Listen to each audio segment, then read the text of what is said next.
आवाज नहीं आ रही क्या? है जी, आ रही है, आ रही है आवाज। हाँ, तो कर्मफल जो है वो तो तुम्हें मिलेंगे ही, पर अगर कुछ चाहिए तुम्हें तो उससे मांग लो तो वो दे सकता है, अगर डिजर्व हो जाओगे तुम तो। ऐसा उसका तो रूल एक ही है,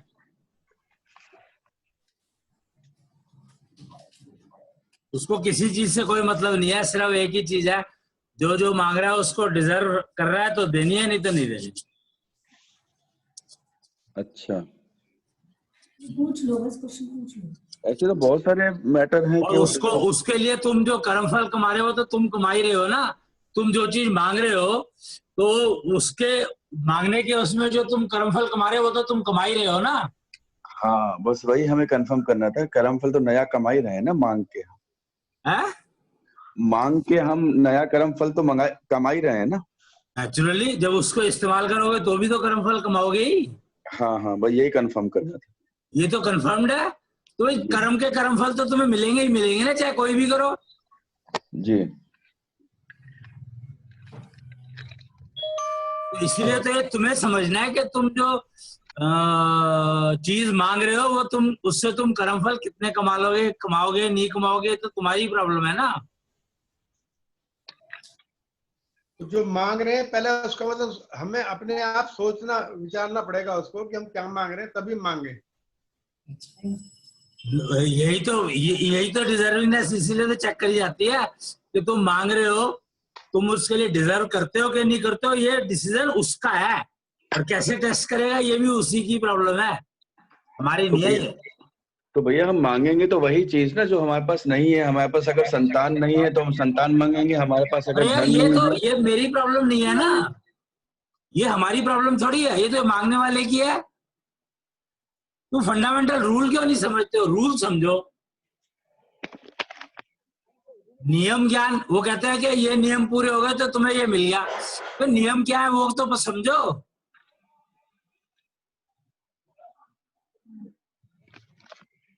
वही तो नहीं समझ में आ रहा ना भैया अभी। क्यों, क्या नहीं समझ में आया इसमें कि तुम जो मांगोगे, हम तो जो मांगेंगे भी वही मांगोगे, जो मेरे पास चीज नहीं है वही हम भगवान से मांगेंगे। भगवान जी मेरे पास जो मेरे पास है उसको मैं एक और मांग सकता हूँ, 4 और मांग सकता हूँ, क्या प्रॉब्लम है उसमें? हाँ, तो तो मांगने में नई से दिक्कत। कहाँ जुड़ा, यहाँ पे नई से क्यों जुड़ा तुमने? हाँ है, और ज्यादा मांगने की भी इच्छा हो सकती है। नेचुरली होती नहीं क्या? किसी को 10 रुपए हो तो वो कह रहा है 50 आ जाए, 50 हो तो 100 आ जाए, 100 हो तो 500 आ जाए। तो वो कर्म फल तो हम कमा ही रहे हैं ना वापस मांग के। तो यही तो मैं कह रहा हूँ कि तुम कर्मफल तो तुम कमाओगे ही, जो डिजर्विंगनेस तुम्हारी हो गई, तुम्हें वो चीज मिल गई, लेकिन कर्मफल तो उसके तुम ही कमाओगे ना। जी मैं जी तो यही कह रहा हूँ, नियम समझो। जी। तो जो चीज है नहीं है उससे क्यों जोड़ रहे हो? राइट।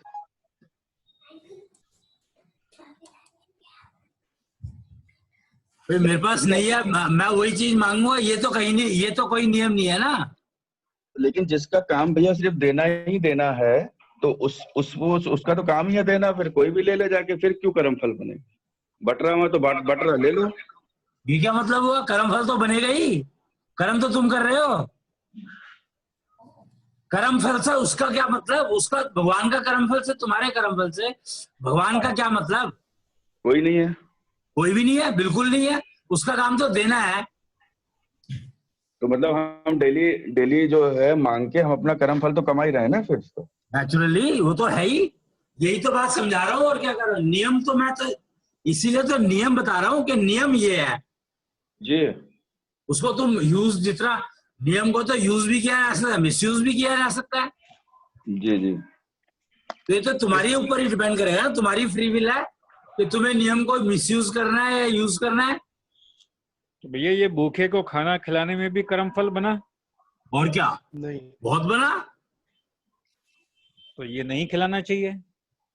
भाई तुम ये बताओ ना कि तुम दूसरे की किस्मत में टांग अड़ा रहे हो ना। नहीं, टांग नहीं अड़ा रहे हैं भाई। सामने इस वक्त ऐसी एक डिमांड आई कि भाई इतने लोग भूखे हैं, आप कुछ रोटी दो, तो हमने दे दी। यार डिमांड कहाँ से? डिमांड आई का क्या मतलब हुआ, ये नहीं समझ में आया मेरे को। भाई एक डिमांड तो संगठन किसी है, भी चीज की आ सकती है। एक संस्था ने मांगा कि भाई हाँ? हमको 50 रोटी रोज की दो अभी फिलहाल। क्या चीज? भाई जैसे ये वक्त जो आया लॉकडाउन का, एक संस्था ने मांगा हाँ कि भाई हमको 50 रोटी रोज की दो, हफ्ता 10 दिन हमको कम से कम दो। हाँ। तो वो हमने दिया, तो वो भी हमारा कर्म फल बन गया। और क्या, ये तो कर यार, फिर वही बात, तो भी का क्या मतलब है? कर्म का फल तो मिलेगा ही मिलेगा। नहीं, मांगने पर भी। मांगने से ना मांगने से क्या मतलब है? कर्म तो तुम कर रहे हो। ठीक समझ गया, हैं? ठीक समझ आ गई, बात समझ आ गई। भाई लेकिन तुम भैया ये समझो ना कि कर्म फल जो है, तुम्हारे जो कर्म कर रहे हो उसका फल मिल रहा है। अब किसके कहने पे किया तुमने, किसने क्या क्या क्या किया, वो थोड़ी मतलब है उससे। लेकिन भैया भूख मिटाना तो एक कुदरती नियम है। हम तो छीन के भी भूख मिटा सकते हैं किसी का खाना, अगर भूखे हैं तो। यार ये क्या लॉजिक हो, मेरे समझ में नहीं आया ये लॉजिक। क्योंकि हमने पिछले डिस्कशन में सुना था कि अगर भूख लगी है तो दूसरे का छीन के भी खा लो, कोई दूसरे दिक्कत का नहीं। छीन के, वो भी भूखा हो तो उसका भूखे का छीन के खाओगे क्या? नहीं नहीं, है उसके पास ऑलरेडी, ज्यादा है, कैसे उसको भी पता तुम्हें है? उसने दुकान में सामान लगा रखा है, उसका दिमाग दुकान की बेचारे की जो बिक्री में जो प्रॉफिट होता है उसके वो रोटी खाता है। हाँ। और तुम जो उसका सामान उठा के लाया उसमें तो उसकी कॉस्ट भी गई। हमने तो भैया ये सुना था कि भाई पाप तुमने क्या है, समझा तो देखो, समझ तुम कुछ भी सकते हो, पाप क्या है उससे दूसरे फर्क, को भूखा। नियम में उससे कोई फर्क नहीं पड़ता। लेकिन भैया पाप की परिभाषा ये है कि पाप क्या है, दूसरे को भूखा रखना। पाप से क्या मतलब है? नहीं, कर्म फल में कर्म फल होता है, पाप और पुण्य से कोई मतलब नहीं होता उसका। हाँ, नहीं पाप की अच्छा बात नहीं हो रही है, यहाँ कर्म फल की बात हो रही है। ठीक है, बात सही है। बात अच्छा, कर्म यहाँ फल की हो रही है। अच्छा। कर्म तो हुआ, हमने दिया, मतलब हमारा कर्म हुआ। ये तो राइट। श्रम और एक नहीं हुआ, कई हुए। क्यों? पहले तुमने सोचा कि दूं के नहीं दूं, फिर तुमने देखा कि इतनी दे सकता हूँ कि नहीं दे सकता हूँ। ये सारी चीजें कर्म फल तो दे रही है। हाँ जी, क्लियर हो गया, और हर बात क्लियर हो गई। हर हर डिसीजन जहां पर तुमने लिया, हर डिसीजन का कर्म फल मिलेगा। जी जी। अगर हम कोई पूजा कर रहे हैं किसी की भी, और हैं? हमारे मन में कोई कर्म, हम पूजा कर रहे हाँ। हैं या कोई भी साधन कर रहे हैं, लेकिन हमारे मन में कोई इच्छा नहीं है कि हमें कुछ चाहिए और ना हमें उससे क्या चाहिए, मतलब है? तो पूजा जो कर रहे हो तुम, अपने उसको इम्यूनिटी और एफिशिएंसी तो इम्प्रूव कर रहे हो उससे। बात तो यहाँ पे एफिशिएंसी की हो रही है कि तुम समझने लगो कि तुम डिजर्व करते हो या नहीं करते हो किसी चीज। भगवान कहता है कि तुम खुद ही तो डिजर्व चेक करो, अपनी डिजर्विंगनेस तुम डिजर्व कर रहे हो, फिर मांगोगे तो फिर पता हो, तो वो डिजर्विंगनेस तो वो चेक करेगा, पर तुम खुद अपनी डिजर्विंगनेस को तो इम्प्रूव करो। नहीं, मान लिया हम कर रहे हैं लगातार, हमने जो है कुछ मांगा ही नहीं कभी भी, और ना हमारी इच्छा है कोई भी मांगने, हम करते चले जा रहे हैं लगातार, तो उससे तुम्हें मिल तो रहा है। हमारी डिजर्विंगनेस बढ़ती चली जाएगी और फिर वो अपने आप देगा क्या जो जब देना देगा वो हो। अपने आप कुछ नहीं देता वो। तो उसका मतलब क्या तुम्हें रिजल्ट मिल आएगा? तो रहा है, हमारी एफिशिएंसी बढ़ रही है, जाएगी। और क्या? वो वही तो दे रहा है, जो एफिशिएंसी बढ़ रही है वो कैसे बढ़ रही है? उसी की वजह से बढ़ रही है।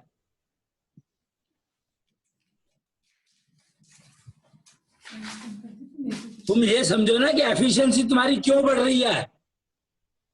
अगर तुम पूजा नहीं करते हो तो तुम्हारी एफिशिएंसी गिरेगी ना। हाँ बिल्कुल गिरती है।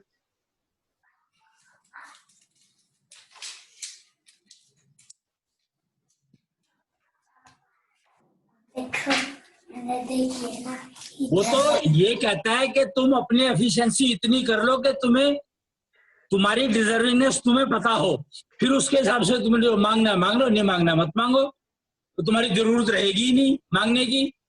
तो डिजर्व भैया, डिजर्व हो जाएंगे तो फिर तो अपने आप ही मिलेगा, मांगने की जरूरत ही नहीं पड़ेगी फिर। क्या मतलब? अगर हम डिजर्विंग हो जाते हैं किसी भी बात, किसी भी चीज के लिए, तो फिर हमको उसके मांगने की जरूरत ही नहीं ना, वो तो अवेलेबल हो जाएगी ना, उपलब्ध हो जाएगी ना कैसे अपने आप उपलब्ध ही। हो रहेगी भाई? तुम्हें क्या क्योंकि हम चाहिए तो तुम्हें बताना पड़ेगा।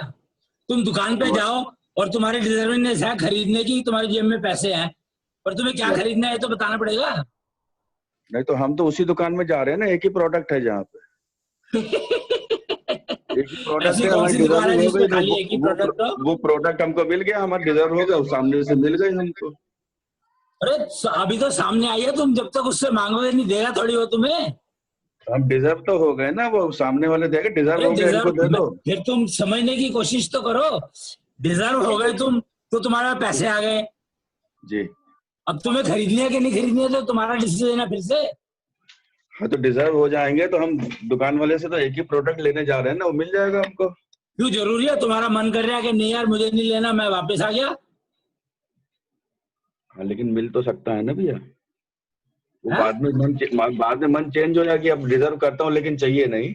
बस तो फिर लेकिन वो नहीं, मन चेंज नहीं करेगा तो प्रोडक्ट तो हमको मिलेगा ही ना, जिस प्रोडक्ट के लिए फिर हम भी वो कितना चाहिए वो भी तो बताओगे उसको। वो तो कौन डिजर्व। बताएगा? भैया ऐसे भी हो सकता है ना कि मान लो किसी की डिजायर थी कि उसको ये चाहिए, हाँ? किसी की डिजायर हुई कि उसको ये चाहिए, मान लो उसको हाँ। लगा कि मेरे को गाड़ी चाहिए, अब मान लो उसने क्या है ही वो तो ठीक है, डिजायर थी तो वो मांगेगा क्या? वो तो पता है उसको कि ये डिजायर है। जब मेरे को मेरी डिजर्विंग टेस्ट होगी उसने कहा हाँ बोल क्या चाहिए, तो वो उसने बताएगा ना कि मुझे ये चाहिए। अच्छा, क्योंकि मैं ये कह रही थी कि जब हम डिजर्विंगनेस बढ़ाते हैं, प्रोसीजर को फॉलो करते हैं, तो समझ भी बढ़ती है, तो लगने लगता है कि ले ये तो मेरी डिजायर बेकार की है, मेरे को तो चाहिए ही नहीं ये चीज। तो यही तो गेम है सारा। और गेम क्या है भाई? कर्मफल से ना जुड़े। कर्मफल वो यही तो रास्ता है उसको पकड़ने का कि कर्मफल ना जुड़े। वो एक एग्जांपल मैंने 1000 बार सुनाई होगी कि मैं बैठा था, मेरे मन में चोरी का विचार आया, तो किसी के घर मेरे को पता है उसके घर जाके चोरी करनी है मुझे।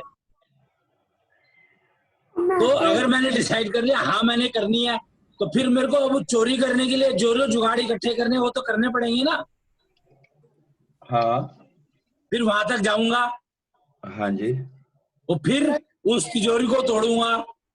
जी फिर मैंने पैसे उठाए जी और फिर मैंने सोचा यार बेकार है, मेरे को क्या करना है, मेरे पास तो ऑलरेडी इतने पैसे हैं, मुझे ये पैसे चाहिए नहीं है।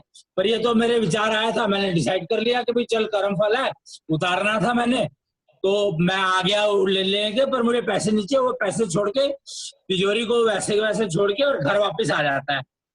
जी। उसने कर्म फल तो कमा लिए इतने सारे, कर्म फल तो है, पर क्योंकि फिर करा उसने कुछ भी नहीं। करा उसने कुछ भी नहीं। फिर भगवान जी नहीं देंगे किसको डिजायर थी, क्योंकि पहले तो थी अब नहीं है। अब क्या मतलब? मतलब पहले एक डिजायर थी, पर जब अरे डिजायर बात कर्म फल की हो रही है यार, भगवान कहाँ से आ गया इसमें बीच में? बात तो कर्म फल की हो रही है। भगवान की बात कर, हैं? मैं भगवान की बात कर रही हूँ। भगवान जी तो अगर तुम्हारी कोई डिजायर है तुमने भगवान से मांगी है तो कर्मफल की बात हो रही है कि मेरे पास एक कर्मफल आया जिससे मैंने कहा कि हाँ मुझे चोरी करनी है। विचार तो तभी आया ना, कर्मफल से तो विचार आता है। डिसीजन भी मेक इज अ कर्म फल, उसमें क्या हाँ? सोचना, तो जो भी Okay? निर्णय, जब भी मैंने निर्णय लिया वो कर्म फल है। मैंने निर्णय लिया, मैं बोल अरे साफ नहीं आ रही आवाज, क्या कर रही है? जब भी मैंने निर्णय लिया, डिसीजन लिया, तभी वो कर्म हो गया, कर्म फल मिलेगा उसका। हाँ। वो तो एवरी सेकेंड हम लोग करते हैं, एक निर्णय लेते हैं, जैसे बोलने से पहले निर्णय लिया, अब बोलने के मेरी बाद आवाज साफ नहीं आ रही यार। क्या करें? आवाज साफ तो बताओ, बोलो तो। समझ नहीं आ रही मेरे को क्या कह रहे हो। मैं कह रही हूँ कि हर सेकेंड हम लोग कुछ ना कुछ डिसाइड तो करते हैं ना, निर्णय तो लेते हैं ना, तो वो कर्म ही तो होता है। डिसीजन जब तुमने डिसीजन लिया तो कर्मफल आ गया। बस उसमें फिर तो तुमने कुछ उसको एग्जीक्यूट करने के लिए जो इतने सारे डिसीजन ले रहे हो सबका कर्मफल आएगा ना। डिसीजन वो वही तो भूल मैंने, जाते हैं। एक्चुअली प्रॉब्लम ये है कि तुमने ये तो सोच लिया कि मेरे को ये विचार आया, इसके ऊपर मैंने डिसीजन ले लिया, एक कर्मफल बन गया, बात खत्म हो गई। पर ऐसा नहीं है ना। उसके बाद जितने तुम उसको एग्जीक्यूट करने के लिए जो भी डिसीजन लेते चले जाओगे, हर एक का कर्मफल जुड़ता चला जाएगा। तो तभी तो कहा है कि जब आया था बंद थी मुट्ठी, जाऊं जब खुले रहे ना हाथ। हाथ खुले तब रहते हैं जब बहुत सारा सामान इकट्ठा हो गया हो।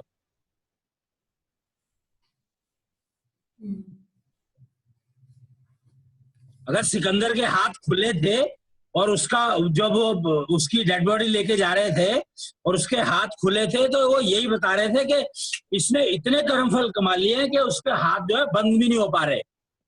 मतलब तो उसका ये था, पर समझाने वाले ने कुछ और समझा दिया या समझने वाले ने कुछ और समझ लिया, तो इसका तो मैं कुछ नहीं कर सकता ना। इसलिए मैं नियम बता रहा हूं।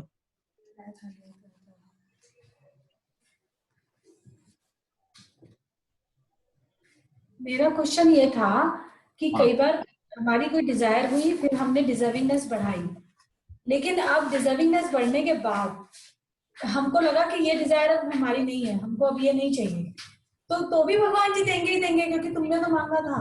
नहीं देंगे ना, नहीं देंगे तो उस टाइम पे जब तुम्हारी, इसीलिए तो कहा है कि पहले डिजर्विंगनेस बढ़ाओ, फिर मांगोगे कि क्या चाहिए तुम्हें। पहले डिजर्विंगनेस लाओ, फिर रूल डिजायर। यही है। पहले ये नहीं कि मेरे को 8वीं का एग्जाम पास करना है और फिर मैं उसके हिसाब से काम करूं, ऐसा नहीं होता। तुम्हें पता है तुम्हें क्या चाहिए, उसको रखो, पर पहले डिजर्विंगनेस अपनी, इसीलिए तो योग्यता बढ़ाने के लिए ये दिया गया है कि योग्यता बढ़ाओ, तो तुम्हें खुद समझ में आ जाएगा कि तुम्हें ये लेना चाहिए कि नहीं लेना चाहिए। ठीक है।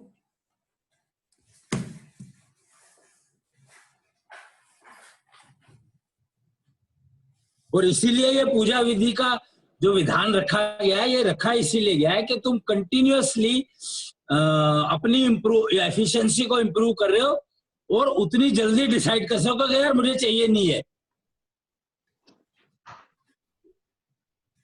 अब उसी वो चोरी वाले एग्जाम्पल को आगे समझ लो कि भाई मेरे दिमाग में आया कि मुझे चोरी करनी है, और फिर मतलब इसका लास्ट स्टेप जो है वो ये कि मैंने बैठे बैठे सोच लिया छोड़ यार क्या करेगा, तो मैंने उतने सारे कर्मफल से बच गया ना मैं। भाई यही गेम है।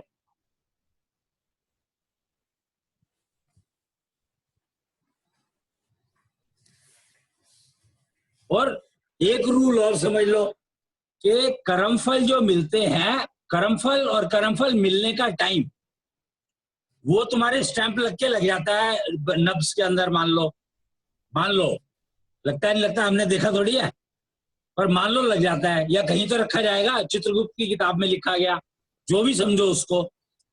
लेकिन ये सोचो कि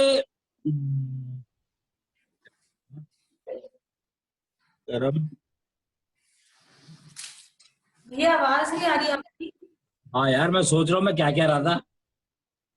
आप ये कह रहे थे कि मान लो चित्रगुप्त की किताब में लिखा गया, जो भी तुमने कर्म नहीं, किया उससे पहले क्या करा, शुरू किससे किया था? आपने बात यहाँ से शुरू हाँ की। हाँ हाँ हाँ, जो कर्मफल और कर्मफल मिलने का समय, तो इसका मतलब ये नहीं है कि कर्मफल मिलने का समय हो सकता है 500 दिन बाद हो या 1000 दिन बाद हो या 200 दिन बाद हो, वो इंस्टेंट भी हो सकता है। हाँ। समझे कि नहीं? एक और क्वेश्चन था, जब हम श्वासपैथी करते हैं या धीरे धीरे सांस लेते हैं, तो क्या हम कर्मफल को मिलने का समय और एक्सटेंड कर रहे हैं? क्योंकि अभी हर एक सांस में एक कर्मफल आता है, या मेरे को डिसाइड हुआ कि 10 सांस बाद ये कर्मफल डिसाइड मिलेगा। हेलो हेलो हाँ, तो अब मान लीजिए अभी तो मैं 10 सांस लेती थी, पहले मैं लेती थी 1 मिनट में, अब मैं 10 सांस लेती हूँ 2 मिनट में, तो अब मेरे को 2 मिनट बाद वो कर्मफल मिलेगा, पहले मेरे को 1 मिनट। तो तुम्हारे एडजस्टमेंट, यही तो एडजस्टमेंट गेम है सारा, तो कि तुम कर्मफल को प्राप्त, अगर तुम्हें पता लग जाएगा ये कर्मफल कितने टाइम के बाद मिलेगा, तो उसको एडजस्ट कर सकते हो। हाँ, अपनी सांसों के अकॉर्डिंग तो करते ही है ना, होते ही है ना। तो वो तो डिले हुए जा रहे हैं, अब जो भी हमारे कर्मफल थे वो डिले होते जा रहे हैं, क्योंकि हम तो धीरे धीरे एक्चुअली जो है कर्मफल जो है बेसिकली हार्ट बीट से कनेक्टेड है, सांसों से नहीं कनेक्टेड। हार्ट बीट को तुम सांसों से कंट्रोल कर सकते हो। भैया अगर हम स्लो सांस लेते हैं तो क्या हार्ट बीट भी स्लो होती है या फर्क नहीं, जरूरी नहीं है स्लो, फास्ट भी हो सकती है, वो तो डिपेंड करेगा तुम्हारे कंपोजिशन की क्या पोजीशन है। तो हमको मेरे केस में देख लो ना, मेरी हार्ट बीट 100 पे चल रही थी। जब मैं हॉस्पिटल गया हूँ तो मेरी हार्ट बीट 100 पे चल रही थी, और जबकि मेरे हिसाब से मेरी हार्ट बीट 60 से ऊपर नहीं होनी चाहिए थी। पर एक्चुअल मेजरमेंट बताती है ना वो तो क्या पोजीशन है।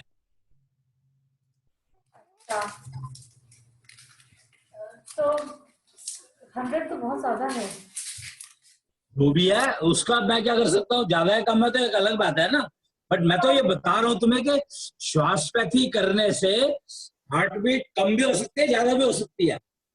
हाँ, लेकिन इसमें मतलब आप कह रहे हो कि कंट्रोल करनी चाहिए, तुम्हें का मतलब क्या है? स्लो करनी होती है हार्ट बीट या किस चीज को? आपने कहा कि हार्ट बीट श्वासपैथी से कंट्रोल हो जाती है। कंट्रोल हो सकती है। हो सकती है, तो पर कंट्रोल का मतलब क्या है? जैसे श्वास का तो हमारा टारगेट है कि हम इसको स्लो करें। भाई नॉर्मली जो योगी जो होते हैं वो तो अपनी हार्ट बीट 0 भी कर लेते हैं। मुझे भी यही पता था। हैं? ठीक है, मैंने भी यही सुना है। सही है ये, क्योंकि हार्ट बीट को तुम ब्रीदिंग से कंट्रोल कर सकते हो, लेकिन उसके लिए तुम्हारे बाकी एलिमेंट्स की कंपोजिशन भी तो इम्प्रूव होनी चाहिए। वो इम्प्रूव होते होते करोगे तो बेटर है, जबरदस्ती करोगे तो वो नुकसान करेगी। वैसे मैंने जब बच्चों को, टीनेजर्स को निष्ठा योग कराया है, तो तीसरे, मैं जब टीनेजर्स को स्कूल में जब निष्ठा योग कराती हूँ, यंग बच्चों को कराती हूँ निष्ठा योग, मैंने ओल्ड एज होम में भी कराया बुजुर्गों को, तो मैंने 2 सेगमेंट्स में निष्ठा योग कराया पब्लिक में। या फिर एक टीनेजर्स को और एक ओल्ड एज बुजुर्गों को। तो टीनेजर्स को मैंने जब निष्ठा योग कराया, मैंने उनको 4-5 दिन सांस की प्रैक्टिस कराई, तो उसके बाद मैंने उनसे कहा कि क्या तुम लोग अपनी हार्ट बीट को फील कर सकते हो, महसूस कर सकते हो सांस लेते हुए? तो सबने कहा कि हाँ कर पा रहे हैं। तो और जब मैंने बुजुर्गों से ये बात पूछी 4-5 दिन बाद, तो उन्होंने मोस्टली ने कहा कि नहीं कर पा रहे। तो ये this is the difference because of composition disturbance. जितना डिस्टर्ब है उतना कम फील होगा। हाँ, क्योंकि स्टिफ हो जाता है ना मसल, तो वो ट्रांसफर नहीं होती। ओके, ठीक है, ठीक है।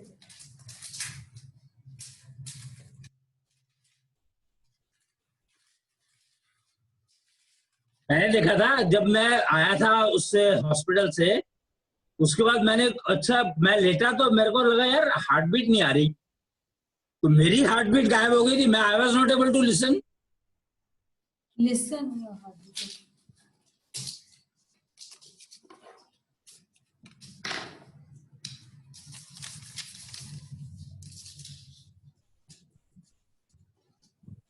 और वैसे भी जितनी हायर होगी हार्ट बीट, उतना सुनने में प्रॉब्लम ज्यादा होगी। जितनी हायर होगी, हाँ, जितनी ज्यादा होगी उतनी सुनने में प्रॉब्लम ज्यादा होगी, फील करने में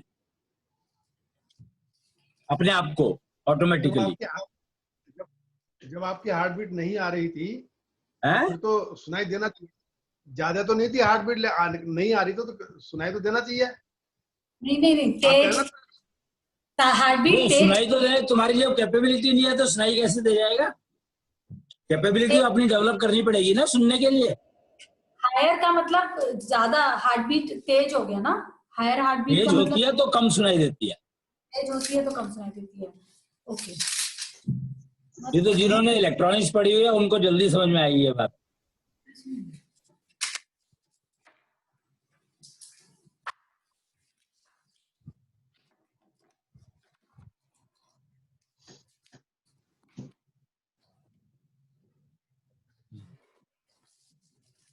फिर सब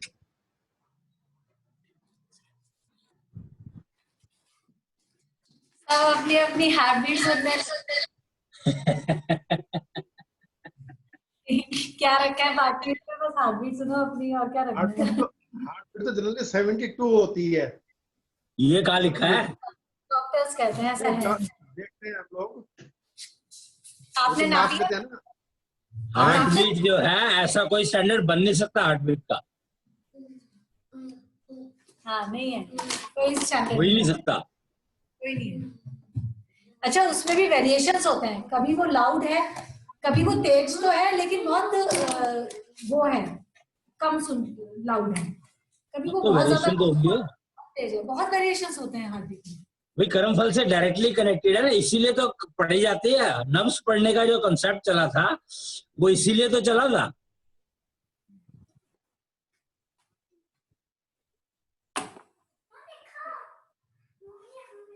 जब हार्ट बीट ज्यादा होती है तो मतलब ये मानते हैं ना कि बुखार है, टेम्परेचर में जब होता है तो हार्ट तेज चलती है थोड़ी। तो मुझे तो बुखार था नहीं। ऐसा नहीं है, एक्चुअली हार्ट बीट आपके कर्मफल दिखा रही होती है। भैया जिस टाइम की बात कर रहे हैं उस टाइम भैया हॉस्पिटल में थे, इसका मतलब जो मैं समझ पा रही हूँ, अगर भैया परमिशन दे तो मैं बात करूँ। हाँ तो वही हुआ कि कष्ट आ रहा है तो वो मतलब बुखार के रूप में कैसे करो तो वो कर्मफल की वजह से बढ़। जब भी कष्ट आता है तब वो तुम्हारी हार्ट बीट उसको रिफ्लेक्ट करने लगती है, आने वाला है तो भी। जैसे ये लॉकडाउन पीरियड आने वाला है तो भी मेरी हार्ट बीट ने मुझे बताया, या जो भी कुछ, अगर जैसे फीमेल्स कहती हैं सिक्स सेंस से पता लगता है, वो एक्चुअली हार्ट बीट से ही पता लगता है। तो हार्ट बीट हमेशा बताती है। तो हर इवेंट का फर्क पड़ता है हार्ट बीट पे। तुम डिसीजन गलत ले लो तो पड़ता है। हाँ आता है।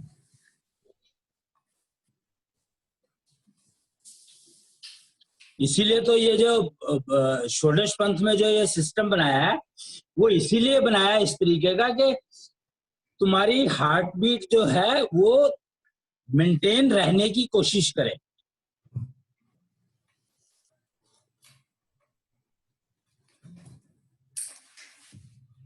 और मेंटेन, अगर हार्ट बीट मेंटेन रहती है तो इसका मतलब है कि तुम्हारे कर्मफल कम हो रहे हैं। मेंटेन का मतलब ये जो एवरेज हार्ट बीट होती है वो। एवरेज क्या होता है? जो नापी जाती है 1 मिनट में इतनी बार दिल तो धड़क सब रहा है। बकवास है। अपनी हार्ट बीट, सबकी अपनी हार्ट बीट पर्सनल होती है, उसमें कोई स्टैंडर्ड नहीं हो सकता। तो कम होते जाना बेहतर अवस्था गिनी जाएगी, कम होते जाना हार्ट बीट का। डिपेंड करता है भाई, तुम्हारा अगर कंपोजिशन भी साथ साथ में इम्प्रूव हो रहा है तो नेचुरली बेहतर होगी। हाँ नहीं तो फिर तकलीफ है उसमें भी। नहीं तो वो किसी भी इवेंट से डिस्टर्ब हो जाएगी ना। हाँ। कम हार्ट बीट का मतलब, एक प्लेयर हुआ है लॉन टेनिस का। लॉन टेनिस तो पता है क्या किसको कहते हैं? हाँ जी, जो बाहर खेला जाता है, लॉन में खेला जाता है। हाँ। तो उसमें एक प्लेयर हुआ है बॉर्ग। हाँ, जो टेनिस की, जो लॉन टेनिस का सबसे बड़ी खासियत यह है कि वो तुम्हारे को एग्जॉस्ट बहुत जल्दी कर देता है। मतलब उसको बहुत ज्यादा स्टेमिना चाहिए उस खेल को खेलने के लिए। लॉन टेनिस के गेम को खेलने के लिए सबसे ज्यादा स्टेमिना चाहिए। तो उस स्टेमिना को, अगर स्टेमिना तुम्हारा नहीं है तो तुम्हारी हार्ट बीट बहुत बढ़ जाएगी। तो बॉर्ग एक प्लेयर हुआ है, उसकी हार्ट बीट 40 होती थी जब वो 2 घंटे टेनिस खेल लेता था उसके बाद।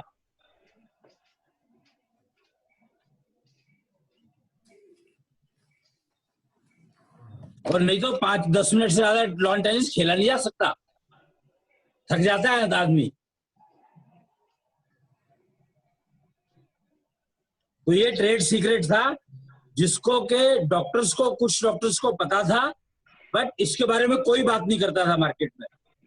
क्यों? क्योंकि सबने हार्ट बीट 72 का स्टैंडर्ड बना रखा है और वो 40 है उसकी, तो अगर ये बात कहेंगे तो लोग गाली देंगे। तो ये साइंटिस्टों ने या डॉक्टर्स ने या जो भी, जिसको भी कहो, उन्होंने एक ये लूप होल बना करके रखे हुए थे। पता सबको था और बताते नहीं थे पब्लिक में किसी को।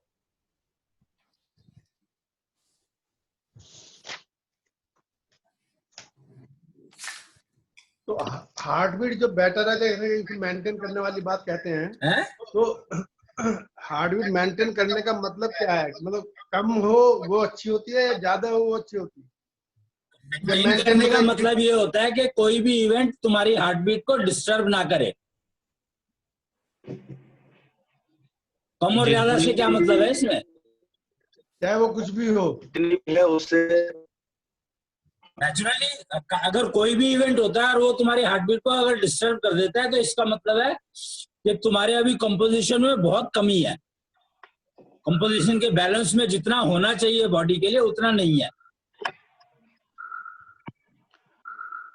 इससे भैया जैसे आपसे डिस्कशन कई बार होता है तो उस डिस्कशन में भी कई बार हार्ट बीट बढ़ने शुरू हो जाती है, इसका मतलब कंपोजिशन बैलेंस नहीं है। नेचुरली वो आदान प्रदान में उत्तेजना आना शुरू हो जाती है, थोड़ा सा वही है ना, क्योंकि वो जो क्या कहते हैं इवेंट का इफेक्ट जो होता है हार्ट बीट पे होता ही है ना, हर इवेंट का होता है। जी जी। तो वो नहीं होना चाहिए।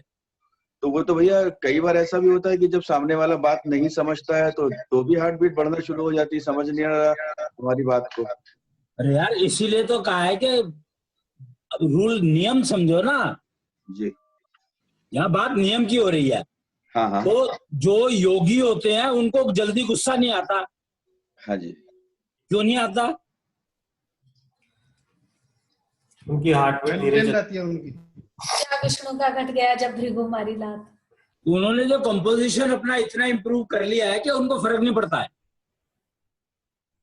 कुछ टीचर ऐसे होते हैं जो कहते हैं तू 50 बार पूछ ले सवाल, कोई बात नहीं, 50 बार जवाब दे देते हैं वो। हाँ हाँ। तो हम लोग तो भैया तुरंत कह देते भाई हमारे हिसाब से तो यही सही है, आपके हिसाब से वो सही नहीं है, तो हार्ट बीट तुरंत चेंज होना शुरू हो जाती है। हमारी हार्ट बीट तो तुरंत ही 10 मिनट के डिस्कशन में ही चेंज हो जाती है, आपसे डिस्कशन में ही। हम 10 सही मिनट की बात कर रहे हो, यहाँ पे आधे मिनट में हो जाती है लोगों की। हम सही है, वो कहते हम सही है, उसी में डिस्टर्ब हो जाता है नेचुरली। हाँ। तो यही चीजें तो बताती है कि तुम्हारी डिजर्विंगनेस की क्या पोजीशन है। हाँ। थोड़ा सा अपने आप को एनालाइज करो तो तुम्हें तुरंत समझ में आ जाएगा। जी जी।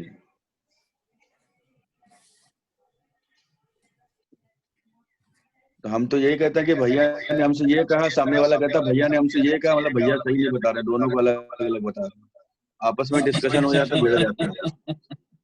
तो तुम यही तो प्रॉब्लम है, दोनों की हार्ट बीट तेज हो जाती है, डिस्कशन कुछ नहीं निकलता।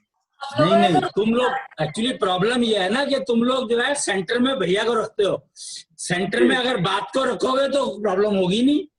हमने तो रूल ही बना रखा है कि भैया का नाम कोई नहीं लेगा देखो बात के बीच में। वो तो बाद में हुआ था डिस्कशन, वो तो डिस्कशन में जब हार्ट बीट बढ़ी तो बाद में लिखा था भैया का नाम अब कोई नहीं लेगा। डिस्कशन के बीच में कोई बाप अगर बाप है नहीं किसी का तो किसको रखेंगे? हैं? अगर बाप नहीं है किसी का वो किसको रखे? समझ तो है क्या कह रहा है? पास में एक लट जल्दी नहीं पड़ेगी। ये कह रहे ना बाप अगर वैसे तो अगर ये भैया नहीं होता तो ये पंगा होता ही नहीं ना जिंदगी में। मंजू तो कह रही है मेरे तो ऊपर से निकल गया, मुझे तो कुछ सुनाई नहीं दे रहा है। वो तो तू लंबा है ना इसलिए तेरे चला जाता है, इसके रह जाता है।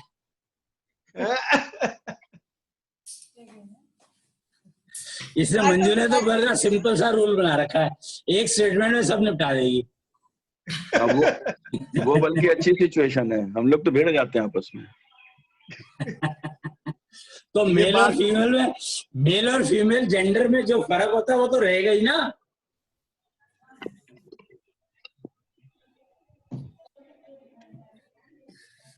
ना मुझे तो आज कुछ भी नहीं सुनाई दे रहा, बिल्कुल सुनाई नहीं दे रहा या समझ नहीं आ रहा? मतलब समझ ही नहीं आ रहा क्या बात है। तेरे को नींद आ रही है लगता है ना? ऐसा हो नहीं सकता तेरी समझ में ना आ रहा हो, ये तो संभव ही नहीं है कभी भी। वो इसलिए कह रही है कि मम्मी से ना पूछने लगे कि मेरे को ट्यूशन को भेज, वो इसलिए कह रही है मेरे पास आई हो ट्यूशन को। क्या कहीं पापा ट्यूशन के लिए मम्मी के पास ना चले जाए, इसलिए मम्मी कह रही है कि मेरे नहीं समझ आ रहा। क्या बात कर रही है? देख ले ये सारे, ये भी अब माँ बन चुकी है तो इसको भी पता है सारे ट्रेड सीक्रेट। ये मुझे प्रिपेयर कर दिया कि आगे चल तो निकल यहाँ से तब पूछूंगी तेरे से। तो बेटी है ना तेरी, तो तेरे को वार्निंग तो देगी हो। हाँ वार्निंग देगी। क्या माँ से बच के रही हो। क्या समझ में आया? मुझे यही समझ में नहीं है, हार्ट बीट चलेगी भी क्या? कहते नहीं, कहते उसे कंट्रोल कर लो। नहीं कंट्रोल कैसे हो जाएगी वो? तो चल रही है तो चल रही है। मेंटेन अपने आप। वैसे ना औरतों को ये बात पसंद नहीं आई बिल्कुल भी कि हम 9 टाइम स्ट्रॉन्गर है। हाँ ये पसंद नहीं आई इनको। मुझे भी नहीं आ रही, हजम नहीं आ रही। सारी पोल खुल गई ना, इनकी दिक्कत तो ये होगी। सारी औरतों को बस उन्होंने ये कहा कि आदमियों को मत बताओ, हमें पता है, हमें तो पता ही है। मुझसे तो गौतम ने कहा कि सबको बताने की क्या जरूरत है। बैठना कौन है? सिक्स सेंस के बारे में वो किया था वहां पर लखनऊ में, लेडीज ने जब बताया कि सिक्स सेंस होती है, वो एकदम हक्की बक्की रह गई थी कि कैसे। जब आपने कहा था सिक्स सेंस होती है, वो मानने को तैयार नहीं थी आसानी से लखनऊ में। कौन, आदमी या औरत? औरतें। औरतें मानने को तैयार नहीं थी ना। हाँ तो वो तो कह रहा हूँ ना, उनको ये बात अच्छी नहीं लगी कि बताया क्यों। हाँ यही बात।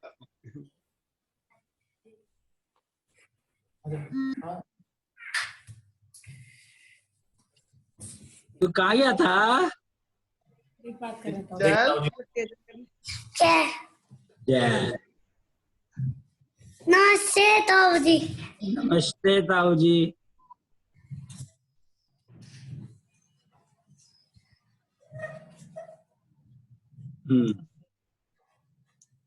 फिर क्या रहा? ये था कि षोडश पंक्ति बनना पड़ेगा। और तुम्हें कर्मफल का और उसका और डिजर्विंग में फर्क समझ में आ गया कि नहीं? हाँ ये आ गया। क्वेश्चन था, बोलो ना। अगर किसी को कुछ ऐसा पर देखो, क्वेश्चन ऐसे बोलो जो मेरे को सुने और समझ भी आए। किसी को कुछ ऐसा मिला जिसकी उसको डिजायर नहीं थी, इच्छा नहीं थी, बिना इच्छा के कर्मफल की वजह से मिल गया होगा ना, तो वो कर्मफल है। एक और बात पूछनी थी, भगवान क्या है?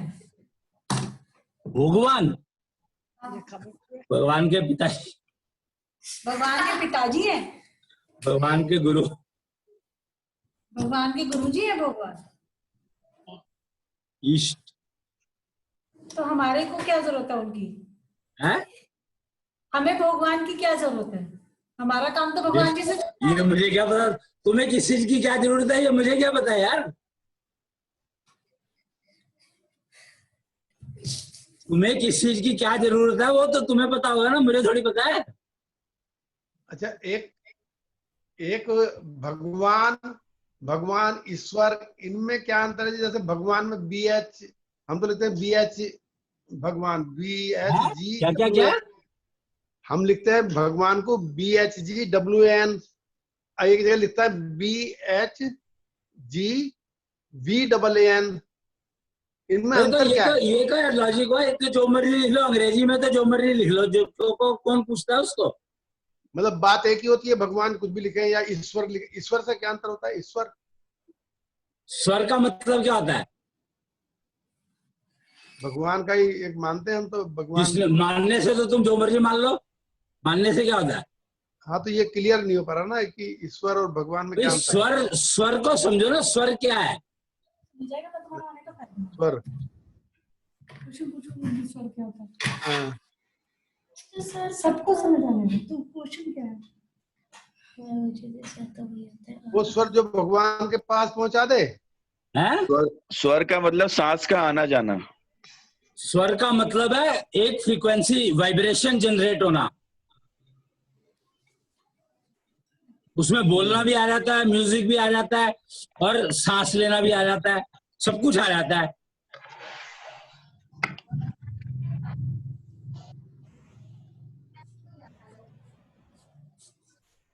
जी ठीक है, तो ईश्वर से क्या हुआ? ईश्वर का मतलब इवन, एक जैसा स्वर। मतलब नॉर्मली ये सांस के रिस्पेक्ट में यूज किया है कि तुम्हारा जो सुर, वो सुर नहीं होता, सुर। हाँ जी, सुर, हाँ सुर में गाते हैं जैसे, तो भाई ये सुर में गाता है, लय में गाता है। जी। तो ईश्वर का मतलब है जिसकी सांस लय में चलती हो। जिसकी सांस हमेशा लय में चलती है। हमेशा नहीं कहा रहा मैंने, लय में चलती है।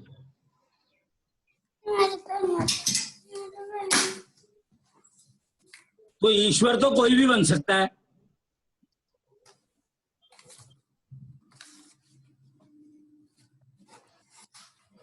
और भगवान है? भगवान भगवान क्या? जो पांच तत्वों को दे सकता है वो? नहीं नहीं, वो तो कोई भी दे सकता है। 5 तत्वों का तो खेल कोई भी कर सकता है। भगवान का क्या वो होगा जी? भगवान और गॉड एक ही बात है? हैं? भगवान और गॉड, गॉड, अच्छा गॉड तो ईश्वर हो गया। नहीं नहीं, गॉड और भगवान एक कैसे हो सकते हैं? भगवान तो वही है जो डिजर्विंग को जो देता है, उसके लिए वो भगवान है।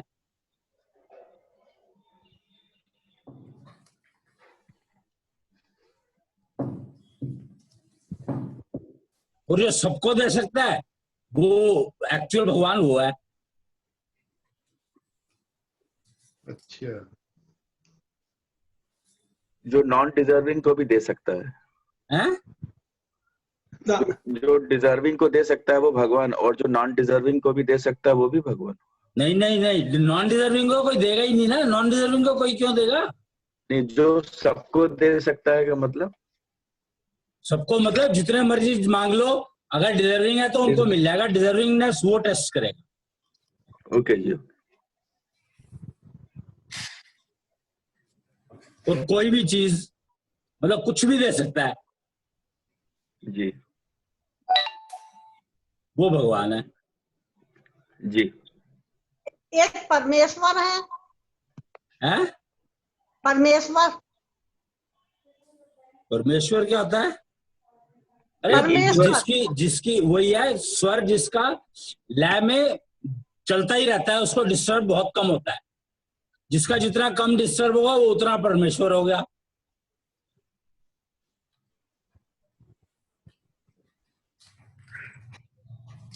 मतलब ईश्वर जो है उसका स्वर तो लय में चलता है, पर कभी कभी डिस्टर्ब हो जाता है, किसी उससे हो गया। पर जिसका ना हो वो परमेश्वर हो गया। जिसका कभी डिस्टर्ब ना हो परम ईश्वर हो गया। बस।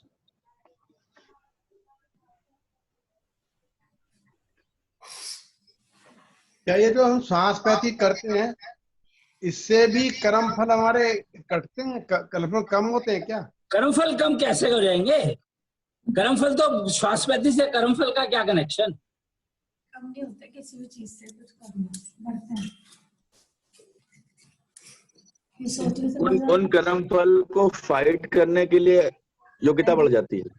हाँ, तो वो कर्मफल भुगतने के लिए तैयारी हो जाती है। मतलब उतनी तीव्रता से हमला नहीं करेगा जितना हो सकता था। नहीं, वो तो तीव्रता से ही करेगा, पर तुम्हारी बॉडी उसको टेक केयर कर लेगी, महसूस नहीं करेगी, उस तीव्रता को महसूस नहीं करेगी। बस ये फर्क है। उसके देवे में कोई फर्क नहीं पड़ने वाला। हमारी झेलने की शक्ति बढ़ जाएगी। करेक्ट जी। तो ये फर्क को समझो कि तुम जो कुछ भी कर रहे हो वो अपने लिए कर रहे हो।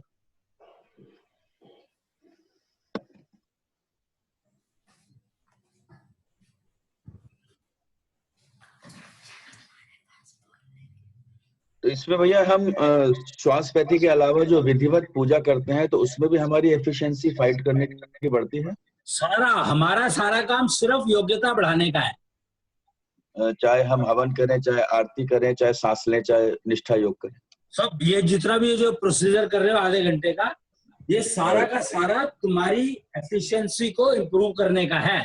चाहे हम पूरा दिन अहम शवम शिवम का जाप भी करते हैं तब भी उससे एनर्जी मिलती है। एनर्जी मिलती है उससे। तो एनर्जी और एफिशिएंसी में भैया डिफरेंस? एनर्जी तो मिल गई तुम्हें और उसको यूज नहीं करोगे तो वो नुकसान करेगी। अच्छा। लेकिन अहम शवम शिवम की जो एनर्जी है वो तुम्हारे बॉडी के हिसाब से आती है, क्योंकि नेचुरल एनर्जी है ना। हाँ जी।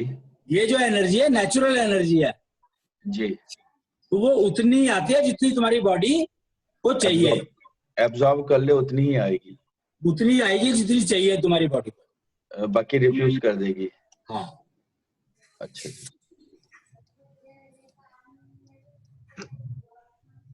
जी, मतलब रिफ्यूज नहीं कर देगी, रिजेक्ट कर देगा। आएगी नहीं। अच्छा, मतलब तुम जो कुछ करते हो अपने लिए करते हो, तो उतनी ही मिलेगी जितनी बॉडी ले रही है हमारी। जितनी बॉडी को जरूरत है उतनी मिल जाएगी। ओके। तो हम जिनका मतलब ले ऊर्जा, पा रही है। हाँ हाँ, तो जिनका ऊर्जा तत्व प्रधान है उनको अहम से उनका जाप कम करना चाहिए, इसका मतलब? क्यों? क्योंकि ऊर्जा तो पहले ही है उनमें, ऊर्जा है तो बढ़ जाएगी। ऊर्जा है तो वो व्यायाम श्याम का शाप करने से बाहर निकलेगी ना, अंदर जमेगी नहीं। नहीं तो जमी हुई ऊर्जा तो सत्यानाश कर देती है, 5 मिनट में बर्बाद कर देती है। इसका मतलब अहम समम शिवम का जाप जो है ऊर्जा को मेंटेन करता है, बैलेंस कर। हाँ, नेचुरली। कम होगी तो ज्यादा कर देगा, ज्यादा होगी तो उसको हटा देगा, ऐसा भैया? घटाता नहीं है, यूज करता है। यूज कर घटाना लेते हैं। बढ़ाना कुछ नहीं होता। मतलब जाप करने से यूज हो जाता है। हाँ, यूज हो जाती है। हम भाई एलिमेंट्स का बैलेंस हो जाता है ना। हाँ हाँ, एलिमेंट्स के बैलेंस में यूज हो जाता है। और क्या? जी जी। तो बेस्ट जाप हो गया पूरे दिन का करने के लिए। बेस्ट कहो या वो कहो, तो सबकी अपनी अपनी वो है ना, चॉइस। नहीं, अगर कुछ ना कुछ बोलना ही हो तो फिर तो ये ठीक है ना। है? कुछ भी बोलने की आदत हो तो ये, कुछ भी बोलने की आदत हो तो इसी को बोले तो ये ठीक है ना फिर। बहुत अच्छा है। हाँ, बहुत, जैसे बहुत आदत होती है कुछ भी बोलते रहो, चुप ना बैठो। सिंक्रोनाइज, उतना ही सिंक्रोनाइज होते चले जाते हो तुम। जी जी ठीक है। जी भैया। सिंक्रोनाइजेशन को मेंटेन करने के काम आती है ये एनर्जी। जी।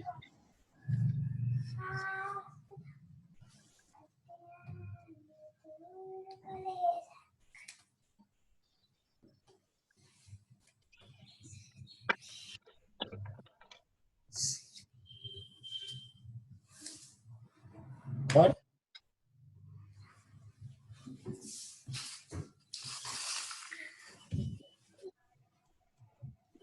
ये एक और हमने स्टेटमेंट पढ़ा था कि प्रभाव ग्रहों का नहीं पड़ता है, लेकिन ग्रहों की पोजीशन से आपके जीवन को पढ़ा जा सकता है। इसका क्या तात्पर्य है? एस्ट्रोलॉजी भाई, ग्रह जो है वो एक लैंग्वेज है, एस्ट्रोलॉजी एक भाषा है। हाँ जी। तो उससे तुम ग्रहों की भाषा पोजीशन से तुम अपनी जिंदगी में होने वाले उसको पढ़ सकते हो। होने वाले चेंजेस को नहीं, अपनी जिंदगी के कर्मफल, वो हम पढ़ सकते हैं। हाँ, वो कई लैंग्वेजेस में पढ़ा जाता है ना। या तो नब्ज देख के पढ़ लो, या ग्रह देख के, ग्रह की पोजीशन से पढ़ लो। लोगों ने ये बना दिया ना, एस्ट्रोलॉजर ने, जिनको एस्ट्रोलॉजी आती नहीं है, कुछ पता तो है नहीं, तो उन लोगों ने कह दिया ग्रहों का तुम्हारे ऊपर प्रभाव पड़ता है। जी। तो ये गलत है, प्रभाव ग्रहों का नहीं पड़ता। ग्रहों से तुम अपने जिंदगी के बारे में पढ़ सकते हो, हर एक की, जो डेट ऑफ बर्थ से कनेक्टेड होता है। वो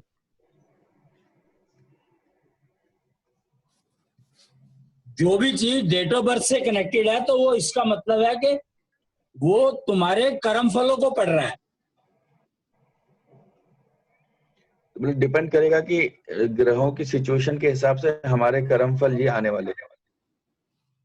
हाँ, उनके असर नहीं है, उनकी इस सिचुएशन से ये फल हमारे आने वाले हैं।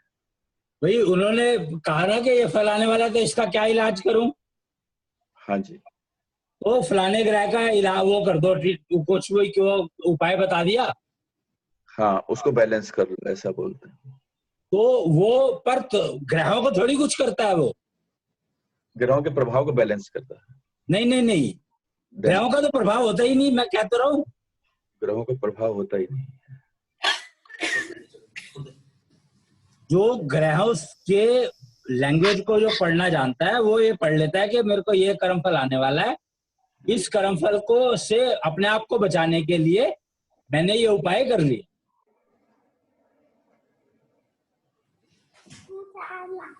उससे तुमने ग्रहों को कुछ नहीं करा, अपने आप को करा है जो कुछ करा है।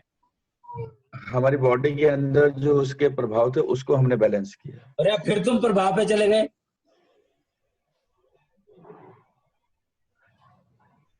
ग्रहों का प्रभाव नहीं होता। तो कैसे, अगर ग्रहों का प्रभाव नहीं होता है तो हमारे अंदर के कर्मफल को कैसे वो इंडिकेट करते हैं, बताते हैं? लैंग्वेज है ना, जैसे अंग्रेजी है ऐसी है, वो है एक एस्ट्रोलॉजी, मतलब एक लैंग्वेज जो ग्रहों की पोजीशन से तुम्हारे कर्मफल को पढ़ सकते हैं। कि आज अगर ये ग्रह हमारे हैं तो हमारे ये कर्मफल आने वाले हैं। वो डिपेंड करता है ना एस्ट्रोलॉजर को कितनी अकल है, उस पे वो बता सकता है कि तुम्हारे कौन सा कर्मफल आने वाला है जो तंग करेगा। तो उसने कोई मान लीजिए कि उपाय बताया, कोई ट्रीटमेंट बताया, उस ट्रीटमेंट से हमने जो किया तो हमारे बॉडी के कर्मफलों में उसको असर पड़ा। नेचुरली ग्रहों पे थोड़ी असर पड़ता है कुछ।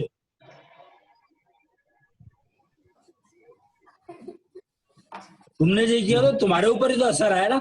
हम जो श्वासपैथी कर रहे हैं या ओम अहम शवम शिवम का जो कर रहे हैं जो रिसाइटेशन, उससे हमारी बॉडी पे ही फर्क पड़ रहा है ना, बाकी और किसी को थोड़ी फर्क पड़ रहा है।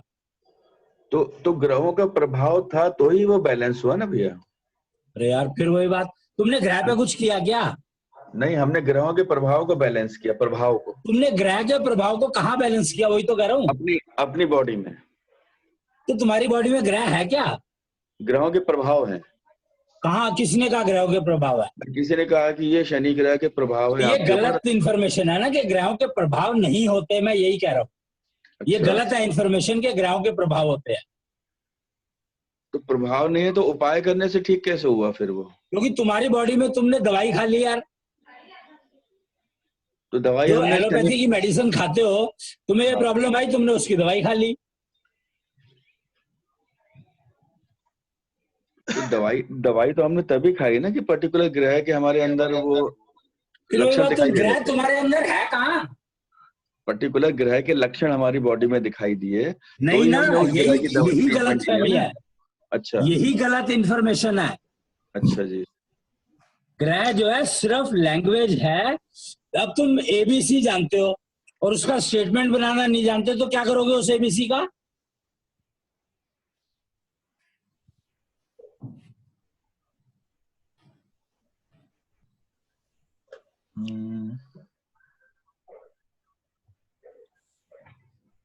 बताओ मेरे को कि अगर तुम एबीसी जानते हो और एबीसी से सेंटेंस बनाना नहीं आता तुम्हें या वर्ड बनाना नहीं आता, तो अब तुम क्या करोगे? करेंगे तो कुछ नहीं, फिर ए से जेड तक बोलते ही रहेंगे बार बार। तो फिर उसका फायदा क्या? तो ऐसे ही ये ग्रहों के जो नाम है और नाम बोलते रहोगे तो उससे क्या फर्क पड़ेगा? अच्छा, ग्रह जो है वो भी एक एबीसी है। हाँ, फर्क समझो ना। हाँ जी, हाँ जी।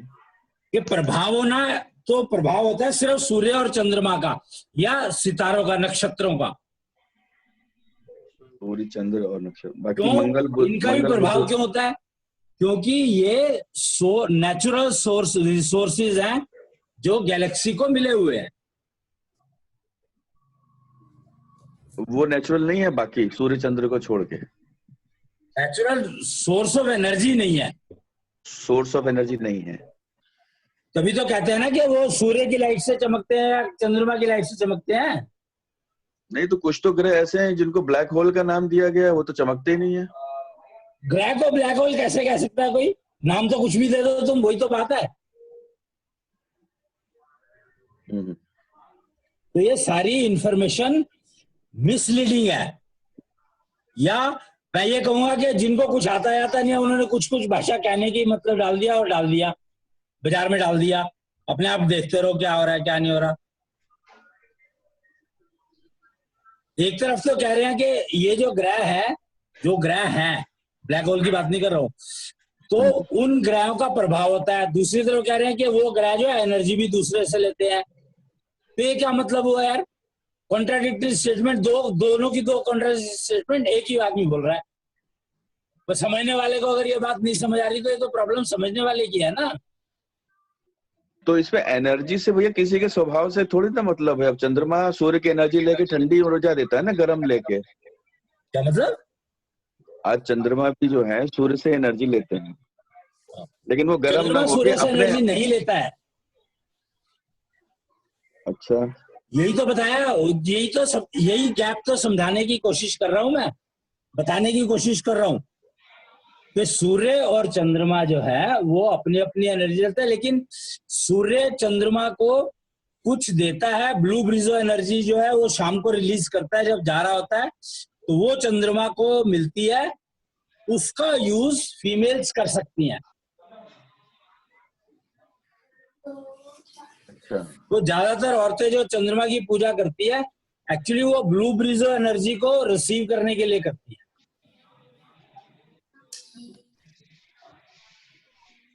बोले चंद्रमा जो है वो एनर्जी को कन्वर्ट नहीं करता, उसको एज इट इज जो मिलती है वो आगे दे देता है। नहीं नहीं, स्टोर तो करता ही है। सूर्य से जो मिला उसको शाम को, तो उसने एज इट इज दे दिया, उसमें कोई चेंजेस नहीं किया उसकी ये प्रॉपर्टी। तो चंद्रमा को पता होगा ना यार, ये मुझे कैसे पता, ये बताओ। तो जैसे चंद्रमा का काम है जो, तो वो चंद्रमा अपना काम करता है, सूर्य का अपना काम है, वो अपना काम करता है। सारी जो एंटिटीज है सबका अपना अपना काम है, वो सब अपना अपना काम करती हैं। तो बाकी ग्रह भी तो भैया सूर्य के चारों ओर चक्कर लगा रहे हैं। उससे क्या हुआ? और नहीं लगा रहे होते तो क्या फर्क पड़ता? तुम इस जानकारी का ये बताओ कि फायदा क्या है? मार्केट में जो चीज प्रोडक्ट चल रहा है उसकी जानकारी तो होनी चाहिए ना, गलत और सही। तो इसी चक्कर में तो तुम सारे के सारे मारे गए। ये क्या बोल रहे? यही बात हुई ना कि तुम सारी चीजों की जानकारी लोगे क्या? मिल रही है तो ले लेनी चाहिए ना। का जीवन है तो उसका करोगे क्या? तो कूड़ा तो इकट्ठा जितना मर्जी कर लो, उससे क्या है?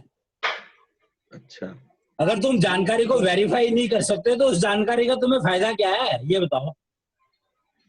कूड़ा तो जितना मर्जी इकट्ठा कर लो।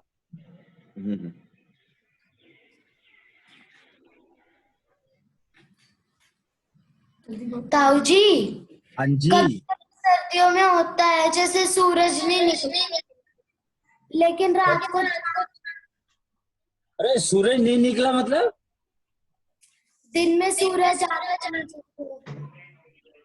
तेरी आवाज कट रही है, उसको पास ही रखना। कभी कभी होती है में कि सूरज नहीं दिखता हमें, तो दिखता, देख अब एक मिनट पहले यह समझ, दिखता और निकला में फर्क है कि नहीं है? तू घर से बाहर निकली और तेरे को अगर तेरे पड़ोसी ने नहीं देखा तो इसका मतलब तो घर से बाहर नहीं निकली क्या?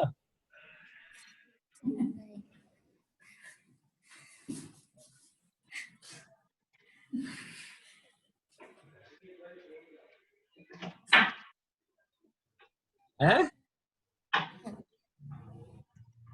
नहीं घर से बाहर नहीं निकली? निकली। फिर तो निकली सूरज दिखता नहीं का मतलब ये हुआ कि तुम नहीं देख पा रहे उसको, पर सूरज तो निकला हुआ है। हाँ। वो तो घर के अंदर अगर बंद हो गए, मान लो लाइट भी नहीं है, कुछ नहीं है, तो बाहर सूरज निकला नहीं निकला, खिड़की दरवाजे सारे बंद कर दिए, पर्दे डाल दिए, तो सूरज निकला है कि नहीं निकला? नहीं निकला है? हमें दिख नहीं रहा, निकला तो है ही। हाँ तो निकला तो है ही ना, तो बात तो निकलने की हो रही है ना, तू पूछ रही है जो, तू दिखने की बात पूछ रही है कि निकलने की बात पूछ रही है, ये बता। अगर हमें सूरज नहीं भी दिखा तो भी चांद को उससे ब्लू ब्रिज एनर्जी मिलती है, क्योंकि सूरज तो निकला हुआ है ना लल्ली। चांद का दिखता है। ठीक है भाई, सूरज भी ऊपर है, चंद्रमा भी ऊपर है, हाँ। तो उनका तो आपस में जो कुछ है वो तो सेट है ना, उसमें क्या प्रॉब्लम है?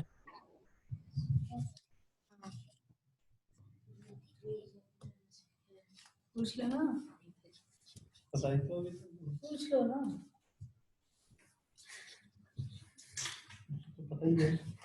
तुम लोग एक चीज ये बहुत जरूरी है समझना कि वो नॉलेज जिसको तुम वेरीफाई नहीं कर सकते उसको अपने पास रखने का कोई फायदा नहीं है, बेकार है वो।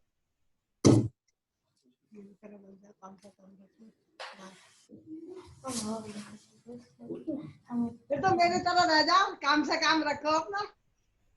ये सारे ये रखते तो सारे यही है, पर वो दूसरों को दिखाने के लिए कई बार कुछ गाना होता है। हाँ, मैं तो काम से काम रखूंगा अपना। तो औरतों को इसीलिए तो नौगुना वो समझदार बताया गया है आदमी से, ऐसे थोड़ी बताया गया है। सारी तो आदमियों को सारी औरतें समझाती है, चाहे वो माँ समझाए, चाहे बेटी समझाए, चाहे बीवी समझाए।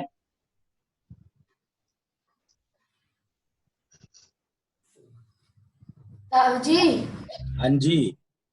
ब्लू एनर्जी क्या है? ब्लू ब्रिजो एनर्जी एक टाइप ऑफ एनर्जी है जिसका कुछ पर्टिकुलर दवाई समझ ले एक किस्म से, कुछ खास बीमारियों के लिए दवाई है वो। अच्छा। जो चंद्रमा की पूजा करने से मिलती है। ताऊ जी, हाँ जी। आप कह रहे थे कि मूर्ति भगवान जी से कनेक्ट करने का एक वो है और सबके लिए अलग अलग पूजा होती है मूर्ति खोलने के लिए, तो वो पूजा अलग अलग इसलिए होती है। पूजा अलग अलग क्यों होती है पूछ रही है? नहीं, मैं पूछ रही हूँ कि हमें ये कैसे पता लगेगा कि क्या हमारे लिए क्या विधि है पूजा की? देखो ऐसा होता है कि पहले जो है एक स्टैंडर्ड प्रोसीजर होता है, उसको फॉलो करो, करते हैं उसको फॉलो सारे करते हैं, एक ही तरीका है जो सबको सब कर रहे हैं उसका। तो उससे जो वो तरीका ऐसा होना चाहिए जो तुम्हारी इंप्रूवमेंट करता रहे, तुम्हारी मतलब एलिजिबिलिटी या योग्यता को बढ़ाता रहे, ऐसा तरीका होना चाहिए। अभी जो षोडश पंथ के लिए जो हमने ये बनाया है हवन, और जो पहले हम हवन करते थे उसमें फर्क क्यों है? क्योंकि इसमें जो तुम श्वासपैथी कर रहे हो वो तुम्हारी अपनी है, तुम्हें पता ही नहीं कि दूसरा क्या कर रहा है क्या नहीं कर रहा, उससे कोई मतलब भी नहीं है। योगा कर रहे हो तो तुम वो योगा करोगे जो तुम्हें सूट करता है, तो अब कस्टमाइज हो गया ना। तो तुमने अपने आप को अपने लिए उस चीज को कस्टमाइज कर लिया, फिर वो चीज अगर उसमें तुम्हारी इंप्रूवमेंट और होती है तो फिर भगवान जी तुम्हारे से इंटरेक्ट करना शुरू कर देते हैं। जैसे ही तुम्हारा पासवर्ड अगर आ गया तो तुम्हारे को इन्फॉर्मेशन मिलनी शुरू हो जाती है। पहले जो है तुम्हारे को वो इन्फॉर्मेशन शायद घर से मिल रही होगी, फिर तुम्हें फर्क समझ में आने लगता है कि जो मम्मी कह रही है वो बात ठीक नहीं है, जो बाप कह रहा है वो ठीक है। फिर थोड़े दिन में ये समझ आने लगता है कि जो माँ कह रही है वो भी बेकार है, जो बाप कह रहा है वो भी बेकार है, जो टीचर कह रही है वो ठीक है। फिर थोड़े दिन बाद ये भी समझ आया था कि वो भी बेकार है। तो ये कैसे आता है? हम बड़े होते जाते हैं, बड़े नहीं होते जाते, तुम्हारी योग्यता बढ़ रही है। बड़े होने का मतलब योग्यता बढ़ना नहीं होता। अगर तुम्हारी योग्यता बढ़ रही है तभी तुम्हें ये चीजें समझ में आएंगी।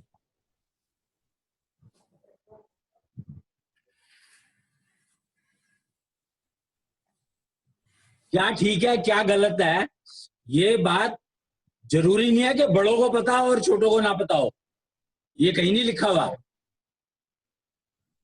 जिसकी योग्यता है उसको समझ में आ जाएगी, चाहे वो एज कुछ भी हो। एज से कोई मतलब नहीं है इस बात का, उम्र और वॉल्यूम का कोई मतलब नहीं है। हाँ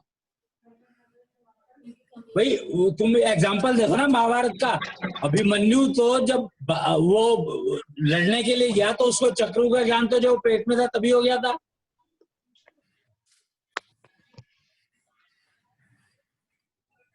क्या जी? अभिमन्यु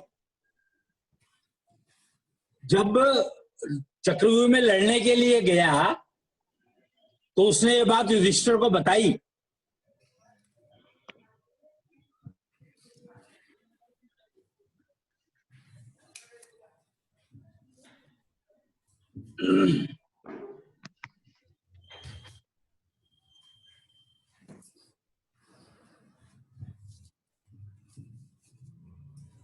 तो एज से उसका कोई मतलब नहीं है समझ आने का।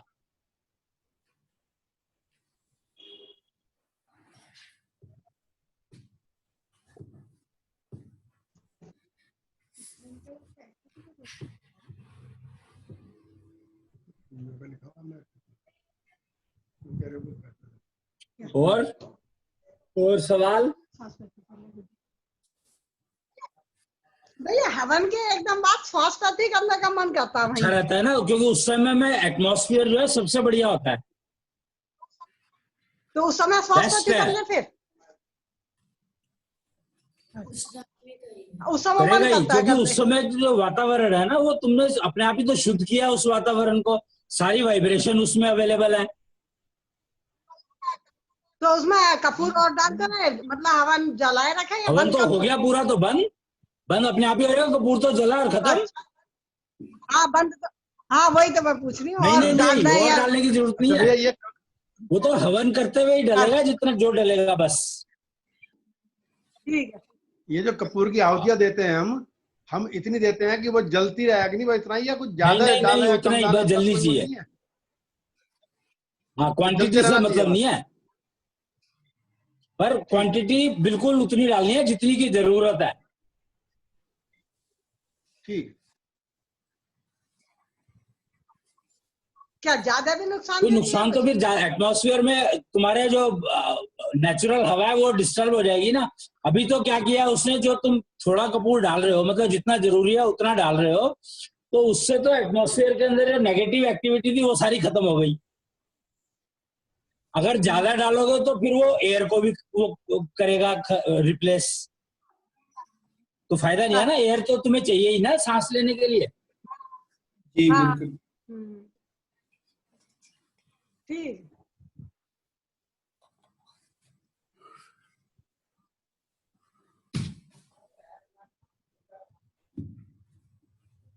हमेशा जो जितनी जरूरत है उतना ही अगर काम करोगे तो उसमें कर्मफल मिनिमम कमाए जाते हैं। जो जरूरी है वो करो, लेकिन उतना ही करो जितनी जरूरत है। फालतू का बोझ उठाने का कोई फायदा नहीं है, ना दूसरे के ऊपर डालना। तो जब शाम को हवन करके वो मन करने का मन नहीं करता एक्सरसाइज वगैरह, तो ना करें फिर। हाँ, ऐसा लगता है कि नहीं नहीं, जबरदस्ती जैसा कुछ नहीं करना। जबरदस्ती करोगे तो वो फायदा नहीं करेगा। हाँ, कई बार ये होता है कि अगर कोई प्रॉब्लम आ रही है, दिख रही है, तो फिर अगर जबरदस्ती करनी पड़ती है कई बार। मतलब ये भी नहीं है कि जबरदस्ती जो बना है वो तभी बना है कि अगर कोई प्रॉब्लम आ रही है तो उसको रोकने की कोशिश तो करोगे। तो वहां पर जबरदस्ती भी करनी पड़ती है कई बार। तो वो देखना पड़ेगा कि अपने को जो जरूरत नहीं है तो क्यों करूं, वो तो ठीक है, और अगर जरूरत है तो फिर जबरदस्ती भी करनी पड़ती है। ठीक है, मतलब वो समझना पड़ेगा अपने हिसाब वो से। आ जाता है समझ तकरीबन। हाँ। तो जैसे बताया ना कि अगर कोई कष्ट आया है तो श्वास पैती गिर रही है तो बढ़ा लो, उसको करने का टाइम ज्यादा कर लो।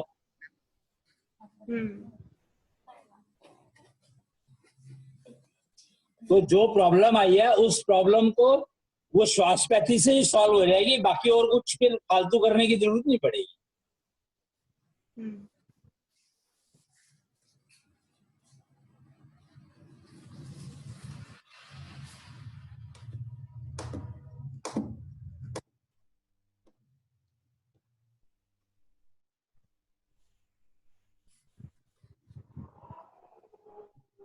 जो ऊर्जा तत्व वालों को वो जो वॉक जो बताई जाती है इसलिए बताई जाती है कि उनकी एनर्जी हर सेल से रिलीज हो जाए।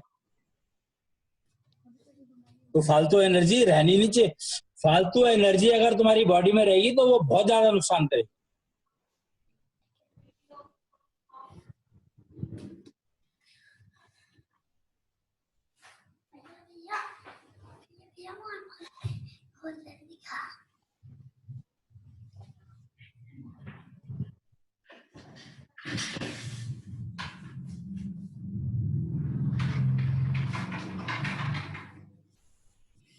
तो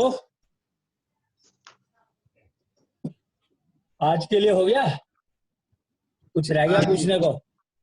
हो गया, निश्चल पूछेगा तो निपटा लो फिर। हाँ। सत्यम जगत सुंदरम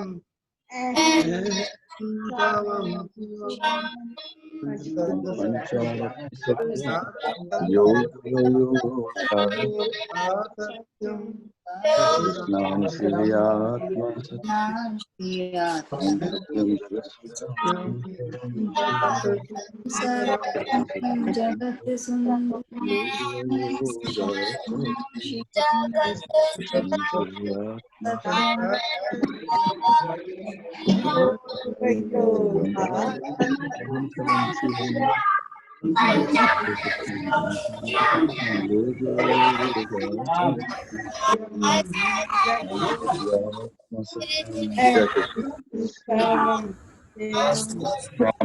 सबको प्रणाम।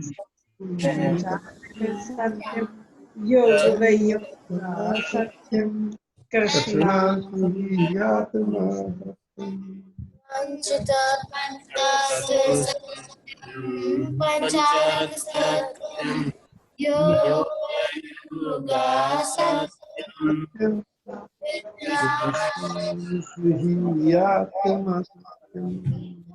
नमस्ते।